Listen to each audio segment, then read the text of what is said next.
Welcome to Thoughts on the Market. I'm Sarah Wolf from the Morgan Stanley U.S. Economics team. Today, a look at what the Fed cut means for U.S. consumers. It's Thursday, September 26th at 2 p.m. in Slovenia. Earlier this week, you heard Mike Wilson and Seth Carpenter talk about the Fed cut and its impact on markets and central banks around the world. But what does it actually mean for U.S. consumers and their wallets? Will it make it easier to pay off credit card debt and secure mortgages?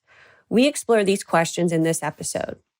Looking back to last week, the FOMC cut rates by a larger chunk than many anticipated, as risks of inflation have come down significantly, while labor market risks have risen. Now, with inflation wrangled in, it's time to start reducing the restrictiveness of policy to prevent a rise in the unemployment rate and a slump in economic growth. In fact, my colleague Mike Wilson believes the U.S. labor data will be the most important factor driving U.S. equities for the next 3 to 6 months. Despite potential risks, the current state of the U.S. labor market is still solid, and that's where the Fed wants it to stay.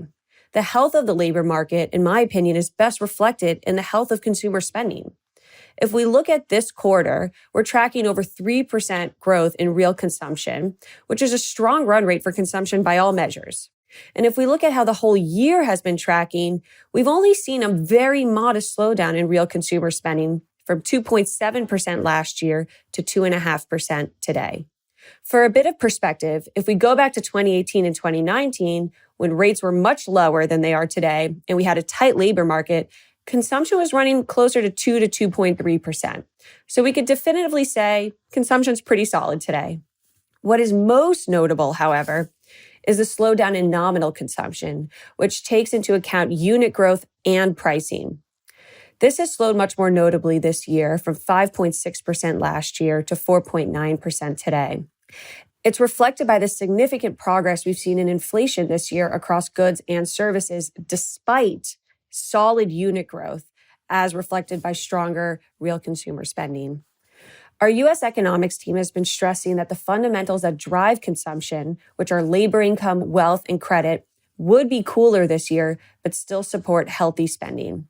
When it comes to consumption, in my opinion, I think what matters most is labor income. A slowdown in job growth has stoked fears of slower consumer spending, but if you look at aggregate labor income growth and household wealth across both equities and real estate, those factors remain solid.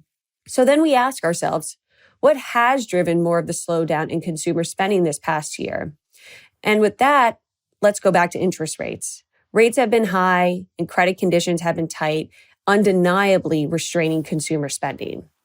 Elevated interest rates have pushed banks to pull back on lending and have curbed household demand for credit. As a result, if you look at consumer loan growth from banks, it's fallen from about 12% in 2022 to 7% last year and just 3% in the first half of this year. Tight credit is dampening consumption.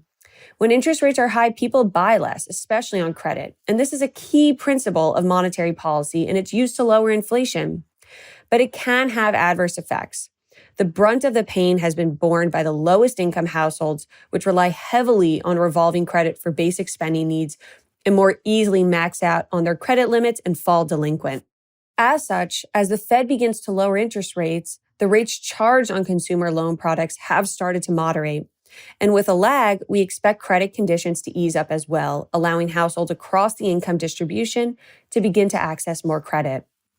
We should first see a rebound in durable goods spending, like home furnishing, electronics, appliances, and autos. And then that should all be further supported by more activity in the housing market.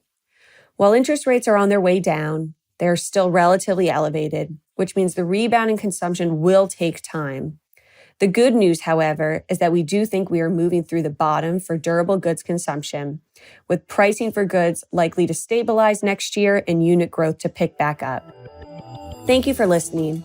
If you enjoy the show, please leave us a review wherever you listen and share thoughts on the market with a friend or colleague today. The preceding content is informational only and based on information available when created. It is not an offer or solicitation, nor is it tax or legal advice. It does not consider your financial circumstances and objectives and may not be suitable for you.